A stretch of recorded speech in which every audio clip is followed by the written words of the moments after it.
Assalamualaikum warahmatullahi wabarakatuh.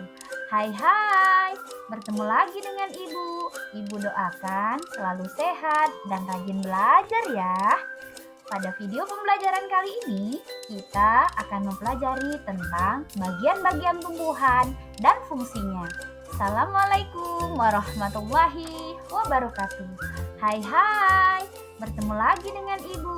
Ibu doakan selalu sehat dan rajin belajar ya. Pada video pembelajaran kali ini, kita akan mempelajari tentang bagian-bagian tumbuhan dan fungsinya. Coba kalian lihat lingkungan sekitar. Ada tumbuhan apa saja ya? Iya, betul. Ada bunga, ada pohon, ada rumput, dan lain-lain. Nah, sebelum kita mempelajari bagian dan fungsi tumbuhan, terlebih dahulu Ibu akan membacakan tujuan pembelajaran kita hari ini. Yang tujuan pembelajaran kita hari ini, 1. Peserta didik dapat menganalisis bagian-bagian tumbuhan dengan tepat. 2. Peserta didik dapat menganalisis fungsi-fungsi tumbuhan dengan benar. Nah, coba anak-anak hebat Ibu lihat. Itu ada gambar apa ya? Iya, betul. Gambar pohon. Nah, bagian-bagian pohon ada apa saja ya? Nah, bagian tumbuhan ada akar, batang, daun, buah, dan juga bunga.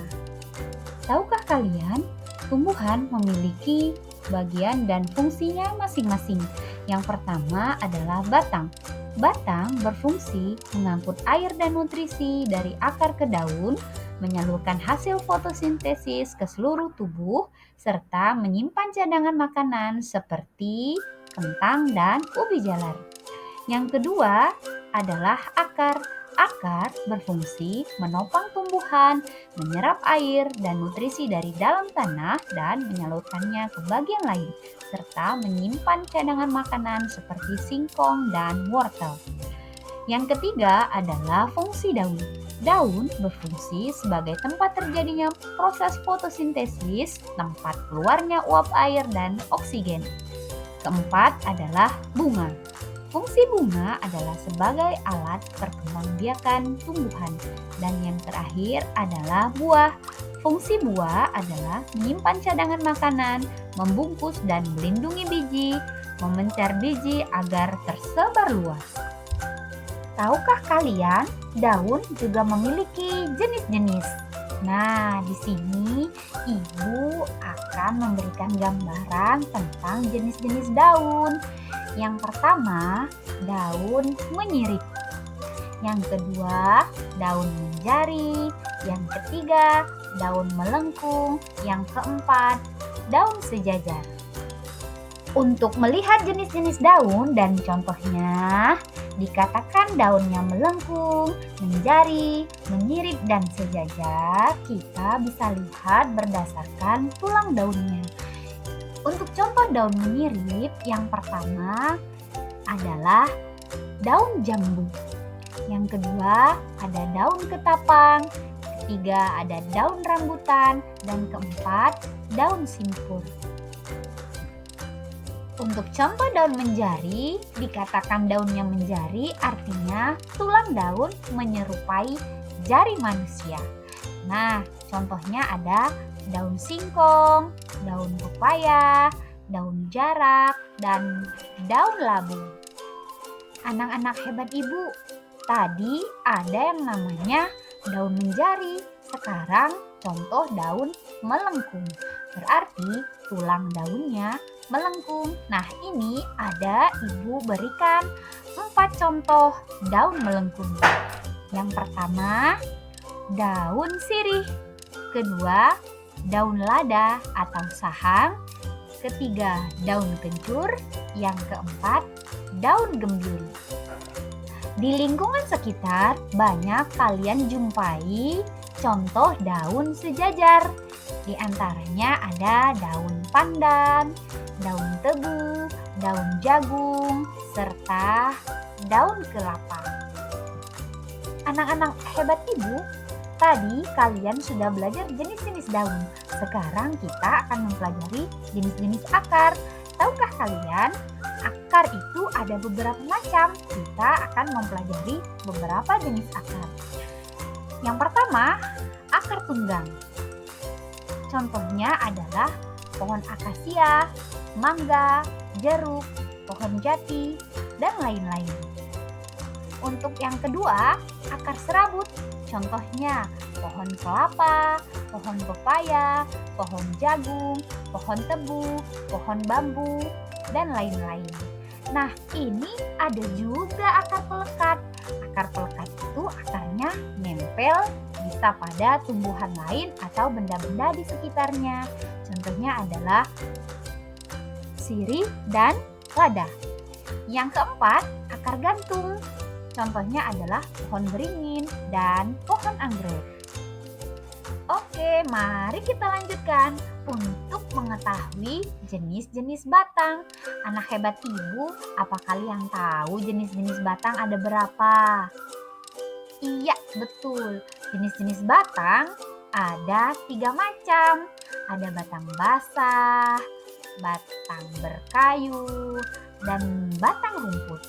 Untuk batang basah adalah batang yang memiliki ciri-ciri lunak dan berair. Contohnya sayur bayam dan sayur kangkung. Untuk batang berkayu memiliki ciri-ciri kuat dan keras. Batang berkayu juga memiliki kambium dengan karakteristik kuat dan keras. Maka batang berkayu akan tumbuh semakin besar. Nah, yang ketiga ada batang rumput.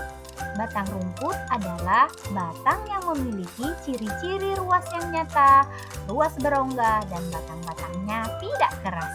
Contohnya tumbuhan padi dan tumbuhan rumput. Selain jenis-jenis daun, ada jenis-jenis batang dan juga ada jenis-jenis akar. Nah, ini juga ada bunga berdasarkan jenisnya dan pengelompokannya.